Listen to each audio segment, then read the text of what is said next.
Have you ever seen the Aristocats? Well, yeah, but you see, at my age, the You're 45, Bryce. exactly Yeah. in my heart, 17.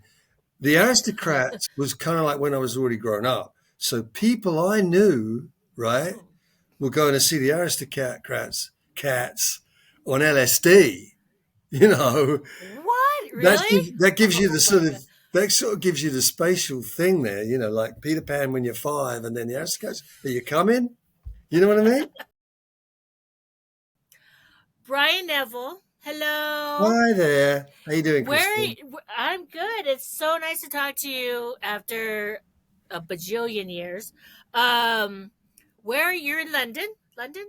In it's called Ladbroke Grove. Sometimes it's called North Kensington, but from the Hollywood point of view, it's called Notting Hill. Oh, And I've fancy. Okay. well, Okay, it's Hugh not as Grant. fancy as people think. It's some of it's fancy and some of it's really the opposite. It's people side by side, kind of Because we area. think of don't we think of Hugh Grant, Notting Hill? Isn't that Yeah, what that's the what people think of, and it's like, okay? well, not entirely exactly like that. I used to live in West Kensington. Oh, okay. Little known fact back in the day. Yeah. So Just when right up was that? there. I lived there in now I'm gonna age myself. 94, 93, Oh, okay. 93. Wow. Now, I have a list of questions for you that you kind of maybe looked at, but I do want to ask you a question off the cuff. Is you every time I look at your Facebook or any kind of social media, you have been in music since fucking what? You were 5? I mean, when did you start? When did you start doing music? Well, when I was still at school, so like 14, 15. But of course, that was like little school bands and little local gigs and things like that. And I didn't have any like pretensions of getting into it in a professional way when I left school. When at 16 I left school, and what I should have done was gone to art school because apart from anything else, that's what musicians do. Right. So I would have probably been a professional musician by now. Who knows? I probably would have been dead or something. But that didn't happen. So I was the kind of guy I had jobs and stuff. And Hmm. actually, I had a pretty interesting time of it musically until I was about 22 or something. And then I stopped completely for a while. And then I came back in the 70s, and, mid 70s. And pretty much I've kind of done something musical, or I've either done it for a living or I've done something else in the business pretty much ever since, which is a long time. Always drums? Um, I was in a band where I played sax and percussion. Okay. Oh wow. Actually, a band called Pigbag, who had a hit record. The So band's name is Pig Bag. Like yeah, how it's yeah, yeah, okay. yeah. I can Okay. see that it wasn't a hit in the States. Actually, the band did play in the States. We played in New York, and I think they played in San Francisco before I was with them. But that was in the early 80s. But what kind of music is Pig Bag? Well, it was a lot of, it was kind of, it had pretensions of being kind of like, sort of like free jazz. There was a little Oh wow, movement here. okay. There was a kind of funky movement here, like, white boys go funky. It was kind of, one of those new wave things. And in a way, we were one of those bands, and we kind of, yeah, we were an instrumental band until we got a singer uh, who was called Angela Yeager. She was from New York. She's just had a book out, and she's just at a launch I here in saw London. that. I Right. saw that. Yeah, So that was a yeah. big bad connection. And then we finally split up. Wasn't her fault. Okay, I like how you add that in there. Yeah, no, because every time I see something like, I see like there was a time when Marianne Faithful was around. You'd mentioned her a lot. Yeah, yeah. Were you on tour with her, or you just knew her Oh as a no, I person? never worked with her musically. Okay, In fact, it was kind of late in life that we met her in Paris. okay. Oh Lindy, wow. my wife, who you met strangely just now. Um, No, your tech advisor? Yes. Okay, yes. yeah, exactly. My tech advisor, my IT. So we go to Paris quite a lot because it's very easy from here, and we love it. And we go there about once a year or something like that. And an old friend there called Martin Stone, who was a guitar player who I had worked with, and he'd become for many years a very well known book, what they call a book scout. Anyway, he knew her. He had actually worked with her once, but that hadn't worked out. But they were very good friends, and we met one Christmas. And then we always used to drop in and see her or go for lunch with her, blah, blah. Pretty much until she moved back to England, and then we stopped seeing her. Very And interesting lady. one of the questions I ask everyone is, what is the first film you saw in the theater? Not Yeah. what's your favorite, what's the first film you saw in the theater, and do you think it still holds up? Right. Well, there's a double kind of edge to that because I was very young when I first went to a cinema. My parents took me when I was like 5, I think maybe, at the oldest anyway, you know.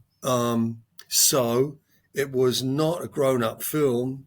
So you know you wouldn't be able to talk about the film very intellectually, but it did have a massive influence on me, and I think it holds up in artistically. And what it was Disney's Peter Pan. Oh, okay. So I think Okay. it was like whenever I was 5, I think it was a pretty new film. Mhm. And I remember my dad saying to me, you know, we're going to the pictures, as we call it here. He said, it's like big television. You know, I remember him saying that. Mind you, TV for us here in those days was obviously black and white, as it was for everyone, but like about a 9-inch screen, you know, with this big sort of wardrobe around it, you know. Mhm. Mhm. So it was very different from like, you know, Disney's were like Technicolor, huge, Yeah. you know, like even ordinary films were black and white. So it was a really amazing experience that I thought, you know, I can still kind of feel like sitting there with my parents thinking, he's right. It's huge. And in being in that big space I'd never been in before, and in those days there was lots of people, and it did have a very, very big influence on me. Like for quite some time after that, I was getting bought like little Peter Pan memorabilia, like little puppets and stuff. I was a big fan, you know. And hold up, it's difficult to say. You know, yeah, I think it holds up in its genre. It's. Right. I haven't seen it for a really long time, but I would say I've it's probably never seen great. it. You never I've seen never it? seen it. I've never But seen you it. know what all those full-length early Disney animated were like? I mean, they were like Yeah. artistically something else. So But the Aristocats, I can still listen to that soundtrack. I love it. It's to me better than the Jungle Book. yeah, I don't even remember a soundtrack from Peter Pan. no, I think they had a song, I think I Can Fly, or I Can Fly, or something like that. But Aristocats was the thing. Do you have a, that's not my favorite soundtrack, but do you have a soundtrack that kind of just always stuck in your head? yes, I do have a favorite soundtrack, which is actually the soundtrack, and this is because it's my favorite film of all time, which is extremely different, and its performance. Do you know what I mean by performance? It starred Mick Jagger, Oh, the movie the performance. movie, yeah, and soundtrack, Yeah, yeah, yeah. right? I've never heard the soundtrack. See, now this is amazing. Well, it Okay. was. You see, the Uh, thing is, it was one of those things. Jack Nietzsche produced it, and mhm. he kind of arranged it. He was kind of the producer and the writer of a lot of that stuff. But it's a variety of various artists. You know, in those days, like 1970 or something, people were buying that album and having it. It was one of the kind of albums that people had that you play, and so it had a life of its own. It was a soundtrack that had a life of its own. Certainly not the only one. When you think about Easy Rider and you know, all those kind of things. They were kind of Easy, albums yeah. people had. Easy Rider actually I'd actually almost put that a close second, but I have to put performance first because it's such a favorite film of mine that the music, I can't separate it. You know, like if I play it, I love it and I loved it at the time. So I put that down as my number one. I'm gonna have to see that. I've never seen it. I've heard of You it haven't for seen sure. it, right? Okay, I've never seen it. No, okay, yeah, that's check it out. my thing. A bit of an art I house am. movie, you know. So this performance is 70s. Well, no, it was filmed in '68, and it had a lot of Oh, okay. trouble. Warner Brothers, who made it, were really disappointed. In fact, they were like annoyed, and it didn't get. I think this is international. It didn't get a release till '70. I think that's the same in the Oh, States. I think it was international. It got released 2 years later. oh wow. No, Yeah. yeah, I'm gonna have to look into that. What are some key things you look for in a good bass player to create a solid rhythm section? Well, yeah, I thought about this, and I don't know. No. Uh, Next question. yeah, next question. You know what? I think I'm going to say that to me, the bass player is the most important person in the band, right? And coming from a drummer, a lot of people say that about drummers. I think a drummer makes the band sound the way it does, right? Hmm. The style of the band, the whole feel of the band will change if the drummer changes. But the most important person in the band is the bass player to me. Like if you do not have a good, strong bass player, you might as well give up, like and that goes across the board, like jazz, rock and roll, anything you can think of. And the bass player, what I'm looking for, I'd say what I'm looking for is somebody, my favorite bass players have been people who've got those qualities where they're real good, they're real solid, real strong, they swing, and they don't do anything much out of the ordinary. They just keep that going. They're the only guy in the band that has to just keep this thing going. And so the guys I've got on with best have been guys who haven't been worried about what I do. I can't put them off their stride. They're very strong. I can't throw them off. So I can it lets me off the hook as a player. And to give you what I mean by that, the other side of it is a bass player I might end up in a band with as a dep, who I do not get on with, is someone who keeps looking at me and is waiting for a certain kind of beat to keep him in place. I don't want to keep the bass player in place, and I don't want him to keep me in place either. I just want to know that he's doing that job I like a bass player to do in the music, while I sit there and I tend to kind of go with what the singer's doing. I try and keep in with the song. I'm not even really listening to the bass player. It's a feel thing. Because you played in so many bands, do you think that you find that more with an older generation than the new guys coming to the scene? No, I don't actually. Okay. No, I don't. Absolutely not. There's some pretty young guys I've found to be pretty. When I say young, I mean about 45. Oh, okay. No, No, I'm no, no. I'm joking, but because I haven't really come across. I haven't worked with anybody too much younger lately, but I still feel that there's people that, because it's an aptitude. It's a personality thing. It's a character thing. Right. If you're that kind of bass player, you are already going to be that kind of bass player when you're in your 20s or something. As our mutual friend Matt Radford was when we first worked together. He was a student, and because he's quite a lot younger than me, and he already had that. He had that way of playing. That was how he played. That's how he plays. Do you think it's where you're at? Like, um, when I was in LA or being in LA, I don't remember seeing a lot of bands with older guys. It was like a huge thing. I mean, the last time I saw a band that had older guys was a band called the Blue Hawaiians, but that was the '90s where that surf rock was big. Yeah, yeah. And the oldest one was, I believe, the lead singer and the drummer. Um, and also, but also the type of music, though. Let's That's go I with the was type of thinking that. music. Totally what I Yeah, was thinking. It's the type of yeah. music, and I've kind of made my forte ever since I've known you. Really, I've been playing Hmm. in kind of roots, Americana. I'm doing the quote signs here, and rockabilly, blues, Right. all that. That's Yeah. what I've made my kind of living out of, really. And generally speaking, people are kind of older in those bands, really. Right. So the young Yeah. bands would be young guys that have got some new songs they've written. They're on the beginning of it all, kind of. They're Hmm. the new groups. And, I wouldn't be coming across them too often, except for that time recently I told you about. But Yeah. no, so that's really it. I mainly know older guys. Is there? Oh, and sorry, and girls. Yeah. Yeah. Yeah. We don't want to start we don't want to start a thing We here. don't want any No, trouble here. we don't need trouble. Well, that was such a huge surgence in the '90s. The rockabilly, the swing. Yeah, How's it like in London? Is it steady?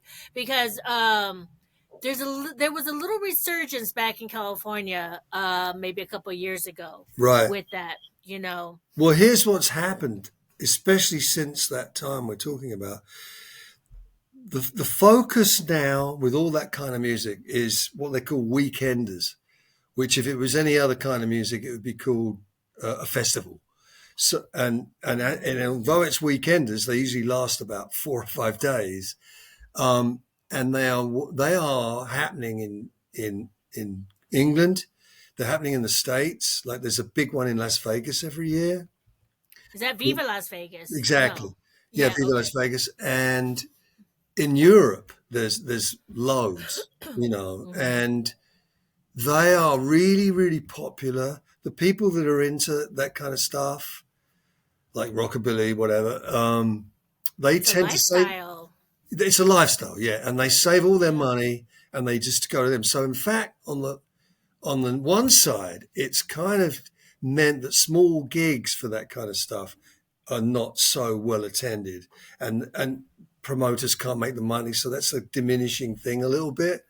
Um, while the weekenders are very strong, very very well attended, and so on. Hmm. And what's also happening is because I've played in one in Spain for the last 2 years, and when you take somewhere like Spain or anywhere in Europe, in fact, they're attended by people from all over.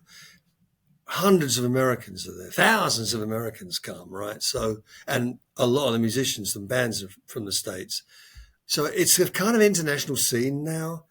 And yeah, and the music has started to, like, some of them are very strict. Like, we called this weekender a rockabilly weekender. We only want to hear rockabilly. And some of the Hmm. better ones, in fact, are spreading a little within that kind of roots Americana thing I said already, um, and enjoying a bigger audience and getting better music live happening. So I'd also say, although there's quite a lot of young people coming to them, it's largely, I'd say, the biggest percentage is people that have been around for a while and they're still doing it. So it's almost Yeah. like, they never grow out of it. It's quite cool that way. So you get quite an older audience too. There's a when I got here, a big rockabilly scene out here, What, in El and apparently, Paso? yeah, and apparently more than it's a very big Mexican thing, which I Yeah, didn't yeah. really Well, wasn't they're really really aware into of. it. Yeah. So I know, like you said, you mostly play with these genres, but like when you met that new band and you had to change it up a little bit. I mean, is it already instilled in you? You're Well, ready? in some ways it's not because, like, for instance, when you do have a new band, if it's a organic band, as in guitars and drums, they have new songs, maybe a slightly new way of doing it, but there's nothing really new in that when you get those instruments together. So, um, you know, I find that I can use references like they're saying, "Oh, can you don't do that on the hi hat or something?" And I say, "Oh, you want like a Charlie Watts thing?" And they immediately go, "Yeah." So we have these points Okay. of reference, like young people that are into like guitars and drums, right? That kind of music. They're listening to like the Stones or something. They're listening to Hmm. all that stuff that's always been there, and they want that particular style. If you're playing a backbeat with the snare drum, and you're playing like a ride rhythm on the hi hat or the cymbal, right? And where the beat comes in, he would. move his hand back off the ride, so there was like a hole in it. Um, Huh. and I think he started doing it by pure chance. You know, I'm trying to make this very condensed. You can actually, you can. Hey, Christine's audience, you can go to tutorials and see this. Other drummers talking about how they copied his style. You know, actually, there is one guy, I can't remember who it was. I watched this thing where he managed to explain and prove that Charlie actually got it from Levin Helm. And it's a particular style. And that's really the thing they talk about Charlie. You know, it's a thing that is natural to him and they think it makes a very big difference. Actually, it does make quite a difference.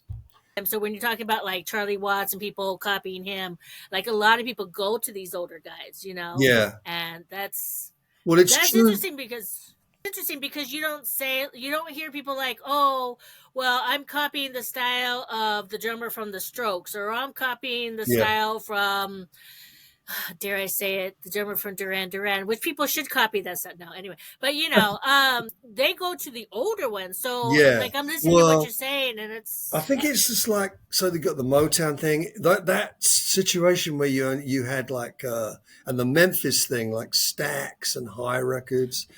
mhm. Those they had a bunch of musicians that just played on all the records. I mean, and they said, "Oh, the drum kit was nailed to the floor in the studio.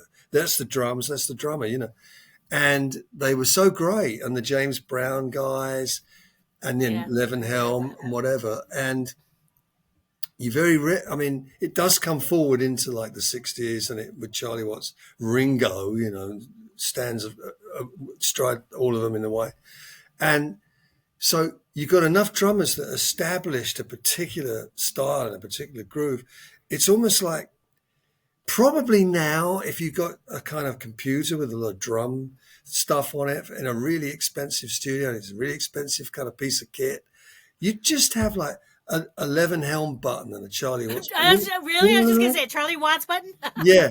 So, I'm guessing that, and it's Oh probably my true. god. But so, Yeah. you've got those styles, and unless you move away from that kind of music entirely, then you just go back to that style. People go, yeah, I'll pick that up from that. That's how it is. Yeah. Is there like, do you have your own drum kit, or can you play any drum kit? Is there different, like you I said, have it was nailed in the floor, so that means you have to in the play studio. that one particular, Yeah, yeah, in the studio. if you went to a studio like that, and I really would do it. But I have a couple of drum kits at home here, and Do you think that tells me about your style, your drum kit, or your style you can be playing on any drum well, kit? I actually the one of the kits I have is a kit that I put together over the COVID time, and a great sort of I put a lot into it. I put a lot of thought into it. I'm going to get this kit that I really, um, it's going to be my kit that I really love, and that's going to sound great, look great, everything. But I've hardly used it because, most of the time I'm playing in little clubs around London, and these days clubs and stuff have a kit there, Oh, so mm-hmm, it really mm-hmm. makes a big difference to like traveling and things, and Yeah. expense and all the rest of it. So I'm using, yeah, and you might take bits, you take a snare drum, you take cymbals, whatever. Um, if I was to do one of those weekenders we were talking about, there's always a back line there. You wouldn't be flying with any instruments or anything like that. But you still have your Brian's signature, seasoning still, either with a generic one as opposed to your own. My own what? Sorry. You're seasoning your own special sauce, like Oh, see, drumming, whether it, sauce. But what are you yeah. talking about? Literally sauce or? No, no, when you're playing your drums, because Yeah. so like at the Viper Room we had a drum kit there, so See? but yeah, but I just was always wondering, like, it's like I don't know, like when you go to some place and people are like, okay, well, you got to use this one. You're like, oh, but I like mine, and Oh, gotcha. Some drummers yeah, are really like that. And yeah, some okay, drummers would probably go into the club and take the kit, put it aside, and I tend to. One thing about clubs now, in certainly in England, or certainly in London anyway, they in the modern age, there are cheap drums made in China and stuff, which actually are really playable. They're really good in terms of the way they sound. Whereas cheap stuff, same with guitars, same with anything, used to be just unplayable and sound terrible. But that's changed quite a bit. So you go in, and most of the time, there used to be a time as far as drums go where they say, "Oh yeah, the drums are in that closet," and you go in and like you'd almost have to make the kit yourself, take a toolkit, you know. Mm-hmm. Now you're just getting like a brand new Asian made Gretsch kit or something like that. Say, and you think, oh, that's okay. That's going to be fine. You know, some drummers are really fussy, and I'm not fussy. I miss being able to play my own and think, oh, I put this together. I did this on it. I did this. And here I am playing it. It sounds good. Great. But I actually have the attitude of like, well, yep, I'm going to be able to play that kit. I might have to tune it up a little bit, but yeah, okay. You know, and that's why we take a snare drum though. That's the one thing that we usually have of our own. That's, Why? well, you're playing it all the time. It's the backbeat, you know, it's the kind of, Ah, okay. you can play a small kit that doesn't have anything else other than, say, a snare drum and a bass drum and some cymbals, and you can get away with almost anything with just that. So the snare drum's really important. See, this is good to know. See, now I'm feeling smarter already. Yeah. What's the Are you first taking style up that? drums? I did take drum lessons in LA. Thank you Did very you? much. Okay, Yes, all right. and I made him teach me a Duran Duran song. He was teaching me Save a Prayer. Yeah. So is there a burgeoning Duran Duran tribute band in El Paso coming along? The girl version. Oh my Yeah, God, that girl version. Yeah, yeah. you're putting that in my head. I Yeah. could be Roger Taylor. I always fancied myself more of a Nick person, but you know what? I could be Roger Taylor. Yeah. Okay. Shit. Okay. In fact, it's like, what is that? Paradiddle. I'm gonna start doing my paradiddle. Yeah, yeah, Um, you should. I should. What style? What style of drumming did you learn first? Well, really, uh, like any kid, you want to be in a group playing the music that you play on records. And we did play, you know, the music we heard on records. So, you know, the first thing you're doing really is like playing along and trying to figure out what they're doing on records. So, what was happening at the time was just pre the Mersey beat thing happening, just really just almost at the same time actually. So it was kind of like that. It was that English beat thing, stroke what we used to call R&B, which is a whole different meaning to that now, or has always has been. Um, I got to throw in Buddy Holly was one of the biggest influences from the previous time because the thing about Buddy Holly was that people learned to write songs from him, Mm-hmm. even the Beatles, What? you know. So anyone that was writing their own stuff was getting it from Buddy Holly, you know, more or less just ripping him off, you know. So there was that, and there was we were getting into proper R&B around that time. You know, I mean, people like the Stones came out of that era. So it was, yeah. And then there was this big kind of, once people like the Stones got real big, which was within the first few months of them making a record, all of a sudden every little band that was like playing the Shadows or something before was doing like Jimmy Reed and John Lee Hooker songs badly. But they were all 12 bar songs, you know, so it was kind of easy for them to like, you know, do that kind of stuff.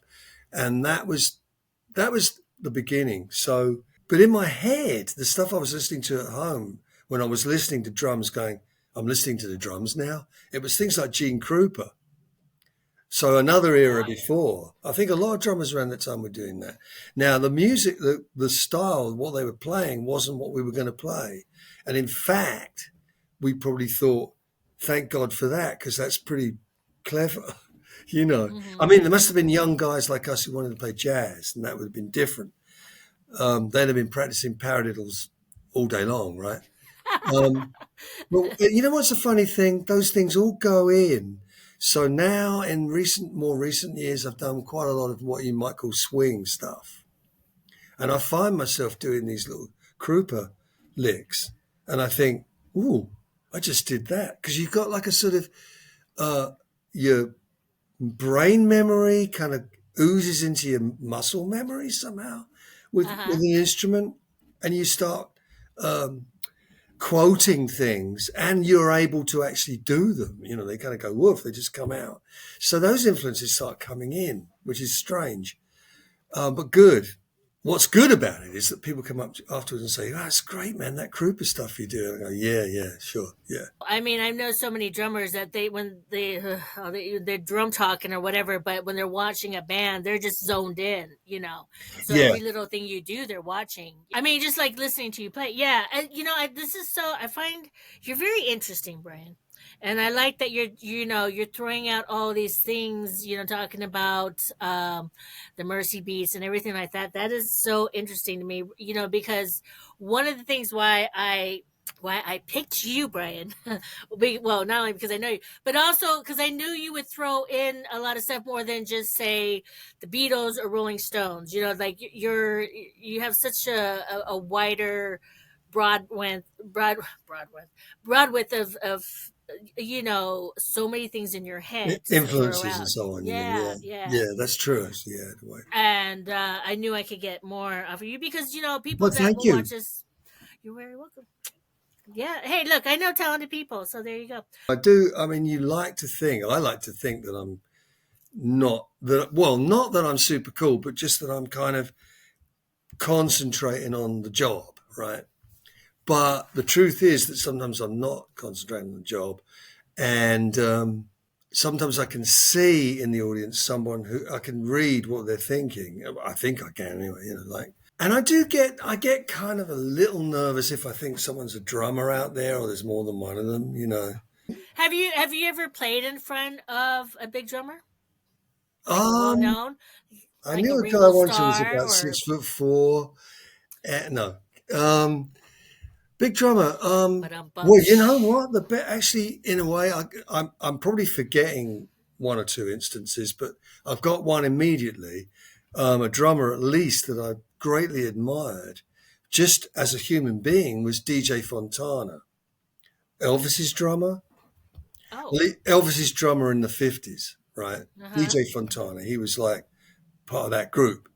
And he did things that people definitely would have copied. And I guess I did because, again, we're going back to that thing you asked me before. I mean, when I was a kid, I was listening to a lot of Elvis records, and we weren't playing Elvis's stuff, but those drum licks went in my head.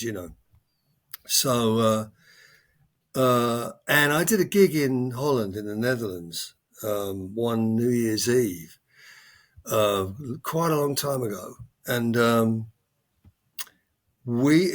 it was a kind of Scotty Moore, right, the guitarist, the Elvis's guitarist. Scotty Moore and DJ Fontana were invited to come over by this bunch of like total Elvis nuts. Oh, and one of the Jordanaires, a guy called Ray Walker, who had a deep, that guy. Um, that guy. So there was the three of them, and the band I was in, backed up Ray Walker. He did like weird. He was singing like not his own stuff. He was singing stuff, and then they got this kind of Elvis kind of invitator up to do some Elvis stuff, and he did the Ray Walker bass voice with it. So it was kind of like great, but a bit naff as well. Scotty Moore played. Scotty Moore played with the band. Here's the deal: Nice, I like on the this. plane coming over from the States, from Nashville, I guess. I think they both lived in Nashville. I mean, all three of them, maybe. But DJ had a heart attack. It wasn't that bad, but they had to get him off the plane and take him straight to a hospital somewhere in Amsterdam, which is where we were. And he came to the gig. He was fine, but he wasn't playing. I played a set that I was meant to play anyway. He wasn't meant to play that one, with him sitting a few feet away from me. So DJ was no Gene Krupa, right? But that was worrying. That worried me quite a bit. I mean, that really put me off.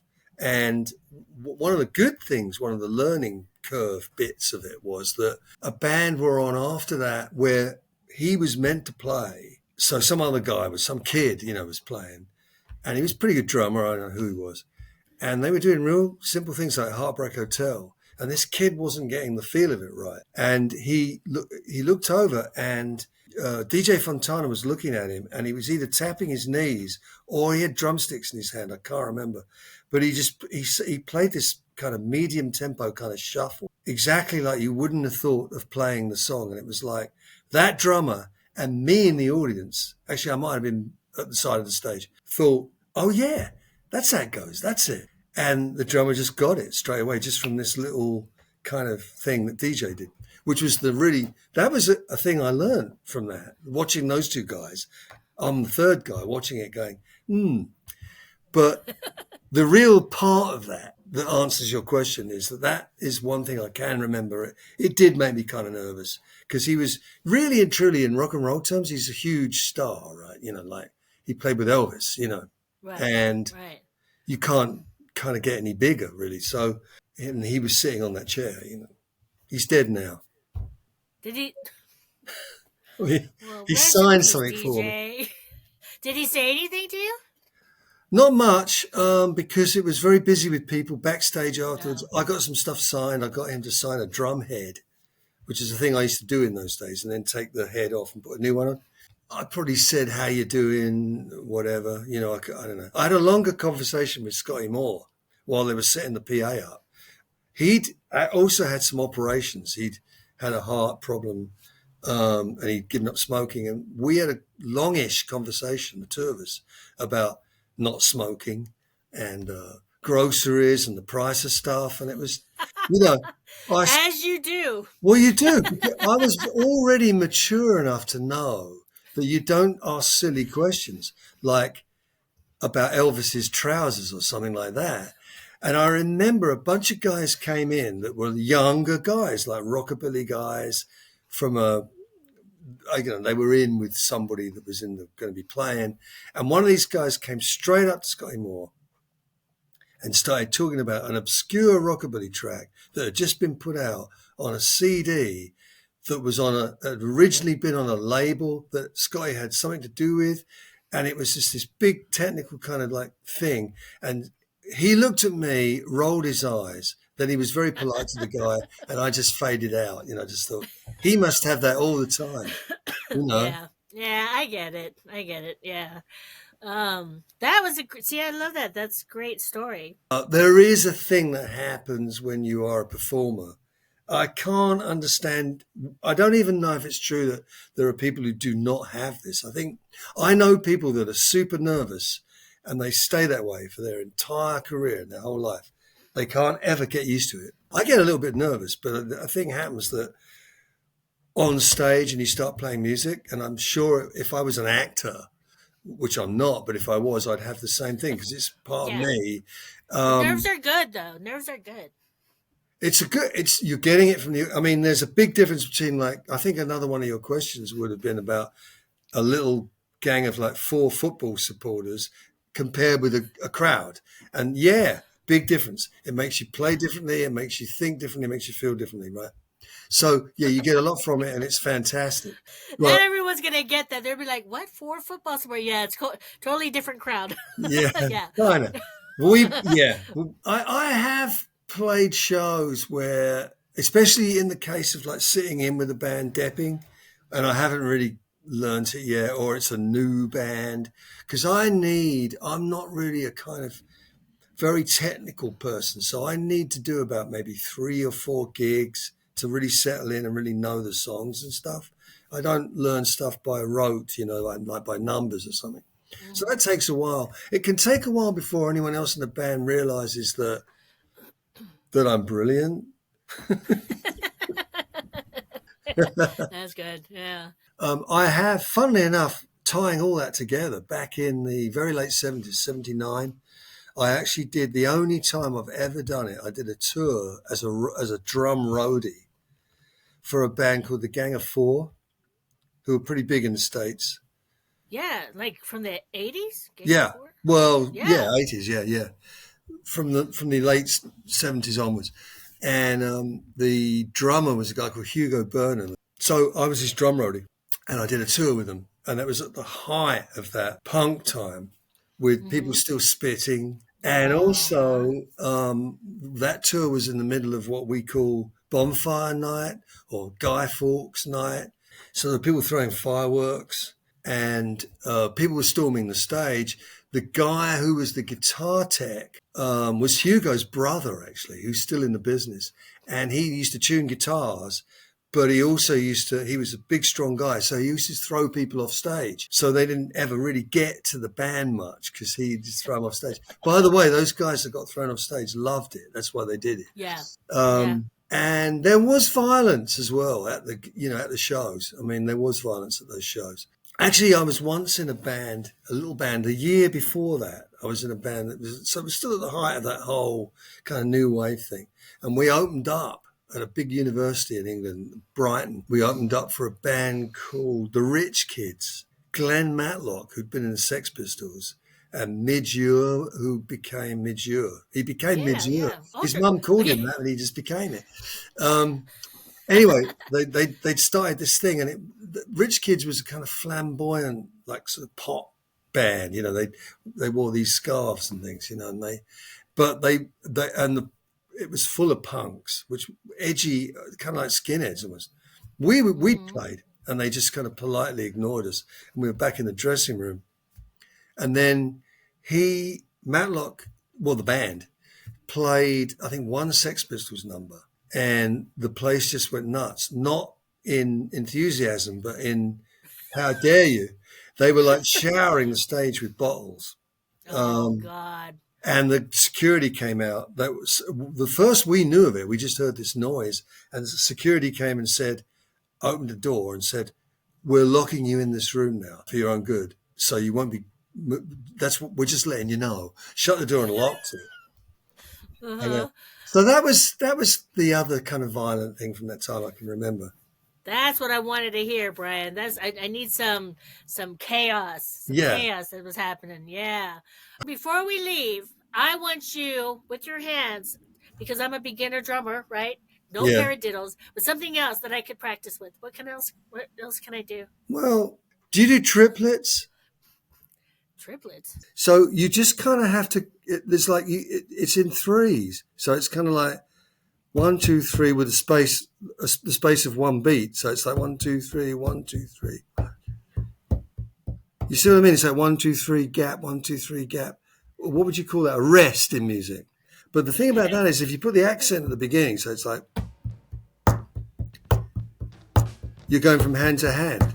And if you speed it up, you end up going. Oh my God. So it's 1, 2, 3, 1, 2, 3, 1, 2, 3.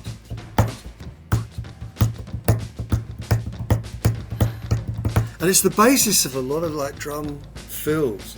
They're not really even I can't even sing it. They are kind of sped up. That's a triplet. And the triplet is in everything. It goes all the way through to like the Fats Domino piano. You know, it's a big musical rudiment. It's a rudiment. I'm gonna Tutorials again. I'm gonna stick to the spoons.